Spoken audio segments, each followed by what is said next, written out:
যে কারণে আল্লাহর গজবে ধ্বংস হয়েছিল আদ জাতি। শক্তিশালী আদ জাতির উপর আল্লাহর আযাব নাজিল হয়েছিল কেন? আদ জাতি ছিল আরবের অতি প্রাচীন ও শক্তিশালী এক জাতি। জর্ডানের আম্মান থেকে শুরু করে হাজর মাউত ও ইয়েমেন পর্যন্ত তাদের বসতি ছিল। তারা মূলত কৃষিকাজ করত। তাদের ক্ষেত খামারগুলো অত্যন্ত সজীব ও শস্য শ্যামলে ভরপুর ছিল। তারা ছিল সুঠামদেহী ও বিরাট আকৃতির। প্রাচীন আদ জাতি ধ্বংস এজন্য হয়নি যে তাদের সাথে আল্লাহর কোনো দুশমনী ছিল এবং তার জন্য তিনি তাদেরকে ধ্বংস করতে চেয়েছিলেন, বরঞ্চ তারা নিজেরাই এমন জীবন পদ্ধতি অবলম্বন করে যা তাদেরকে ধ্বংসের দিকে নিয়ে গিয়েছিল। আল্লাহ তাআলা তো তাদেরকে চিন্তা ভাবনা করার এবং নিজেদেরকে সামলাবার সুযোগ দিয়েছিলেন। তাদের হেদায়েতের জন্য রাসূল পাঠান। রাসূলগণের মাধ্যমে ভ্রান্ত পথে চলার পরিণাম সম্পর্কে তিনি তাদেরকে সতর্ক করে দেন। তাদেরকে সুস্পষ্ট করে বলেন যে তাদের কল্যাণের পথ কোনটা আর ধ্বংসের পথ কোনটা। কিন্তু তারা যখন সংস্কার সংশোধনের কোনো সুযোগ গ্রহণ করল না এবং ধ্বংসের পথে চলার জন্যই জিদ করে বসল, তখন অনিবার্য রূপে তাদের যা পরিণাম হবার ছিল তাই হল।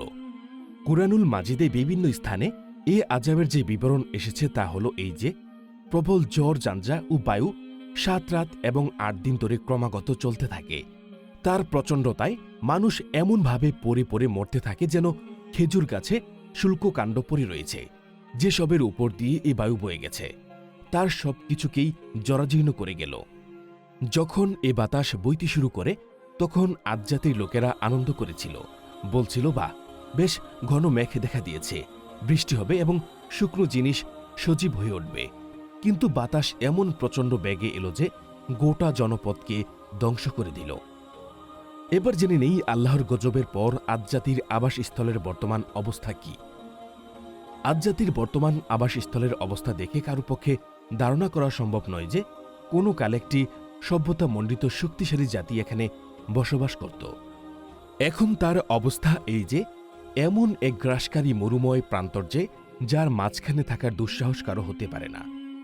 1843 খ্রিস্টাব্দে বেবিরিঙ্গার জৈনিক সামরিক অফিসার সেই আবাসস্থলের দক্ষিণ প্রান্তে পৌঁছেছিলেন। তিনি বলেন, হাজার মাউতের উত্তরে উচ্চভূমির উপর দাঁড়িয়ে দেখলে এ মরু প্রান্তরকে 1000 ফুট নিচে দেখা যায়।